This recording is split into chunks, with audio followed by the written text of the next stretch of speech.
Ahoy Pokemon anime fans, Raid Pirate here, and today I want to talk about a fan-made series here on YouTube. A texting story project, the Pokemon Summer Camp made by Pokeferlax. Pokeferlax, for anyone who didn't know, is a fun content creator who primarily makes texting series set place in the Pokemon anime world. While most of his content features Amore shipping, there are times he makes big projects such as this one. And we're going to be taking a look at Pokemon Summer Camp. I thought I'd first start off by saying how I came across this series. One day on Twitter, I noticed something in the anipoke tag on Twitter, a graphic that had both Brendan and Seamus in it. Now, as a fan of both characters, I was immediately intrigued. So I told Pokeferlax that he earned a new subscriber, and as you can see, that message was 1 year ago today. So I thought no better day than today to post this review. Now let's just get into the series. The Pokemon Summer Camp sets place in the Kalos region, at Professor Sycamore's summer camp. Remember the camp arc in XY? Well, there you go. Except it features more characters, not just from the Kalos region or XY series, but characters from all the series up to the current Journey series. However, only up to the events of when the Summer Camp series started. So for example, Go still has Raboot, and Chloe only has Yamper. No Cinderace or Eevee, I'm afraid. Still, don't let that bother you because it definitely makes up for that. The series features some game characters such as Leaf and Brendan, past companions such as May and Dawn, and even some rivals such as Drew, Seamus, Sawyer, and Shauna, and there's plenty more too. In all, there's 64 campers, but the series obviously doesn't have time to focus on all of them, but we'll get into some of the main ones. Now all of the campers are split into teams, made up of 4 campers each. Some of the main ones being Team Greninja consisting of Ash, Serena, Go, and Chloe, Team Bayleaf consisting of Leaf, Bonnie, Clement, and Saya, Team Hoenn, my personal favorite team in the series, consisting of Brendan, Drew, May, and Sawyer. There's also Team Fire Warriors consisting of Dawn, Conway, the ever so important Dario, and Seamus. Lastly, a bit of an out of focus but still focused on enough, Team Performer with Shauna, Miette, Tierno, and Osana. Now let's get into how some of this competition works. The teams compete in daily activities with the winner getting 3 points for their team, second place getting 2 points, and third getting 1 point. Some of the activities include touch battles, treasure hunting, tug of war, a battle royale, and many more. But it all comes down to an all-participating battle tournament. So now, for those of you who haven't seen the series yet, I recommend stopping the video here and going over to Pokeferlax's channel, go to his summer camp playlist, and start watching now. It's a great series and I highly recommend it. It's full of excitement and humor. If you're an Amore shipper, I'm sure you'll greatly appreciate it, and if you're a fan of the characters you see in the promo card, then there will be at least one moment for the character you are sure to enjoy. Now let me get into my personal thoughts on what I enjoyed and things I wish were included or changed. Obviously, there's spoilers from this point on, so there's your final warning to those who haven't watched it yet. Going forward is also just my opinion as well, so it's okay if you disagree and have your own opinion. Let's start with some of the things I enjoyed.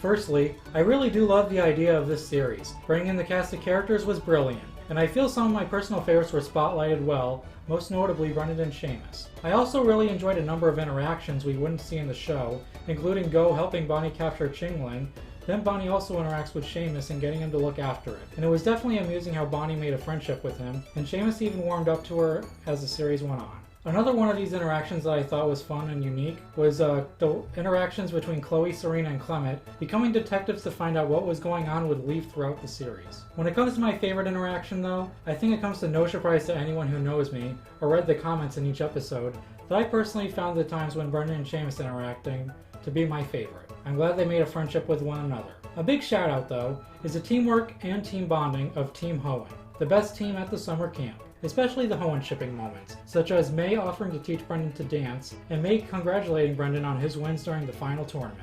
Now let's get into some of my favorite events from the Pokemon Summer Camp series. One of my favorites was episode 7, the treasure hunt. As you know, I'm big on pirates, so a pirate-esque theme challenge was sure to be one of my favorites. Another one of my favorite episodes was episode 19's competition, as it really highlighted the rivalry between Team Hoenn and Team Greninja. I love that they resorted to have their Pokemon attack each other, and Chloe of all people being the one to have Yamper attack Sawyer. It was definitely an edge of your seat episode, and I love that Brendan had that moment to shine using Manectric to catch up to Team Greninja, and even stayed a threat even after Manectric was neutralized, making Team Greninja do one final out of the box tactic to get the win. But at least Team Hoenn still finished in second. Speaking of Team Hoenn, I did love that Brendan and Sawyer had that victory for Team Hoenn, over Leaf in the team battle event. May also had a great victory for Team Hoenn in the coordinating battle event, finally avenging her Wallace Cup loss against Dawn in the show's canon. I also really enjoyed the Team Hoenn bond in a certain off day where Brendan challenged Karina and caught a Skrill. Those were some of my favorite episodes.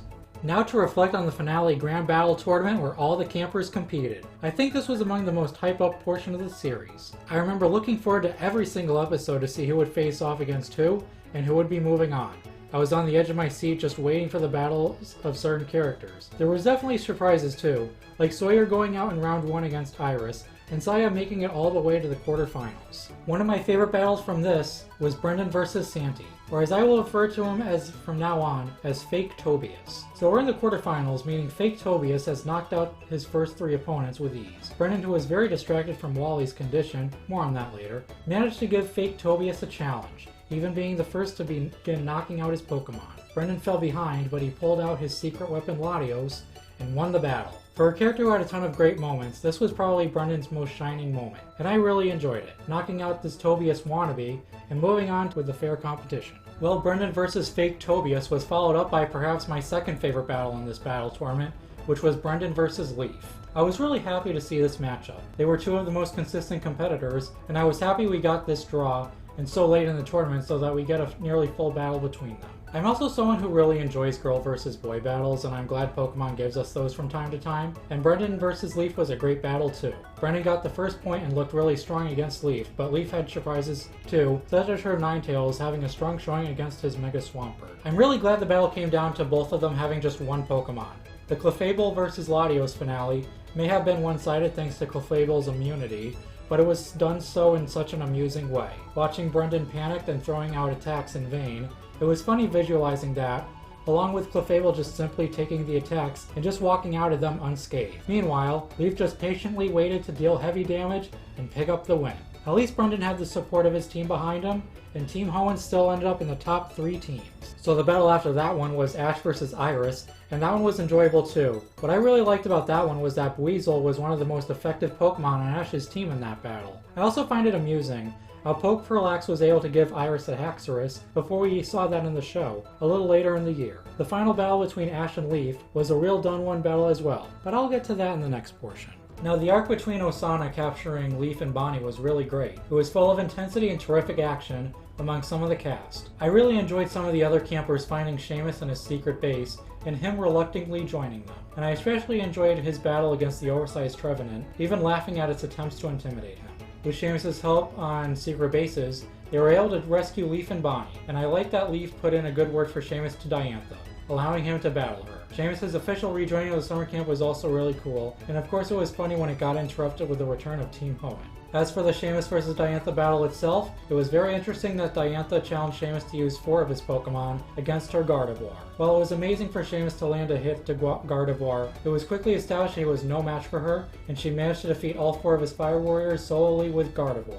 And I liked at the end with it that Seamus looked at the loss to motivate to do better, and noted that his team improved since we last saw him during the show. Lastly, it was great to see the goodbyes everyone had for each other in the series finale.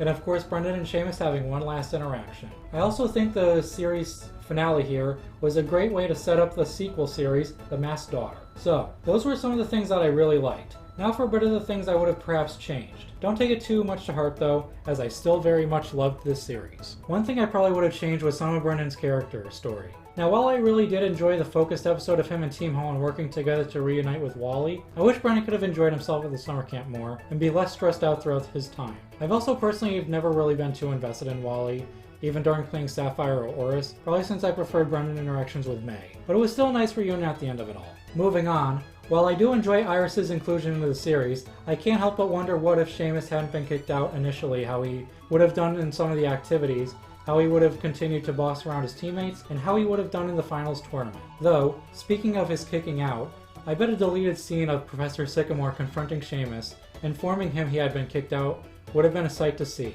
Kind of a bummer we skipped straight to afterward. Speaking of events, there were quite a few of them we pretty much rushed through, and didn't really get to see. I get that it is hard to come up with keeping everything exciting, so I understand some skips. I don't think I'll ever forget you forgetting Clement in the second round of the battle tournament. So now we arrive to probably the most contentious moment of the series, the final battle between Ash and Leaf. I thought it was a great battle, both of them using their full team, and it came down to the end. Unfortunately, it ended in a tie. Now, I know the tie does make sense given the context and what happened with Leaf, and she did have Celebi use Perish Song, but being a competitor, I hate ties. It just leaves an unsatisfying feeling. In this situation, I think I would have just preferred if Leaf just won. Sure, I was cheering for Ash and Team Greninja, albeit on the side of cheering for Team Hoenn, but while I think Ash losing to Leaf would just be as contentious as the tie, I feel at least it would have been as satisfying, at least a little bit, ending to the match itself, having a decided conclusion. Especially considering Ash challenges Leaf to a rematch later. Still, I do have to give credit to Pokeferlax for having the courage to pull off what he did. I just wish if the direction was to keep Team Greninja from winning, I think Ash losing would have been a better choice. Lastly, I do feel some of the characters like Dawn and Iris were sidelined in the final arc of the series, which is a bit of a shame. I like the reaction to Seamus when he returned to the summer camp, but I can't help but imagine how they would have been had they been forced to work alongside him, had they joined up with the search party for Leaf and Bonnie. I guess if there's one more thing to say, I'm really glad that eventually Pokeferlax did end up putting in backgrounds on the videos. It definitely makes the experience a lot more fun. Unfortunately, whenever anyone wants to rewatch it, they'll have to go through a lot of blank backgrounds until they get to that point. So, that's all I gotta say in this review of Pokeferlax's Pokemon Summer Camp series. It was a really fun story, and I'm very happy to have found his channel through it. If you've made it this far into the video, certainly then you have watched the series yourself. So please feel free to comment your favorite characters and moments in the comments below. And if you enjoyed the video, please remember to like, subscribe, and turn on your notifications. This is Raid Pirate, and I will talk to you on the next video. Have a good one, and thanks for watching.